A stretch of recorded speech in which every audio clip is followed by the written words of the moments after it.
More than 70 years ago, Savage Arms released an over-under combination gun that partnered the .22 long rifle cartridge with .410 bore, a move that would launch one of the company's most iconic platforms, the Model 24. Much to the disappointment of many gun owners, that line was ultimately discontinued, though not before it had enjoyed decades of success and been expanded to feature such combinations as .30-30 Winchester over a 12-gauge shot shell. In late 2012, though, Savage offered its fans a bit of hope, thanks to the release of a reinvented version of that classic over-under, this time called the Model 42.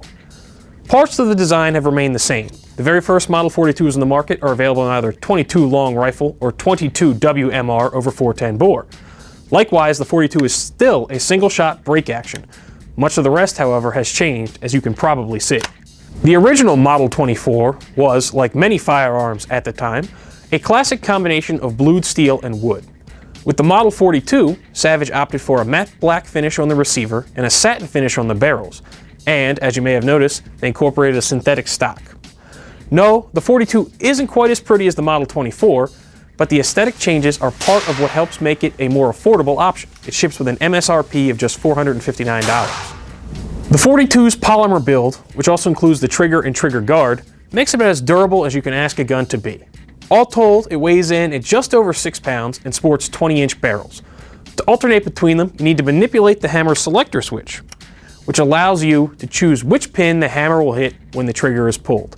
The crossbolt safety keeps the hammer from connecting with the firing pins when it's engaged, like it is now, but it's important to note that it doesn't stop the hammer from falling, just making contact. The gun's equipped with a manual extractor, making ejecting spent brass fairly easy. Much like the Model 24, you're still loading your .22 cartridges in the top barrel and the .410 bore in the bottom. The 42 comes packaged with polymer sights, and the rear sights can be both adjusted or removed entirely in order to make room for a scope mount. The sling studs are also standard. Some longtime fans may be upset that this wasn't a new Model 24, but you should take solace in the fact that it carries much of the 24's old spirit, just in a package that's a little more modern and practical. With the 42, Savage has crafted a firearm that could make for an ideal camp or survival gun, and it's an awful lot of fun to shoot on the range too. To learn more about the Savage 42 or to see more guns of the week, stay tuned to AmericanRifleman.org.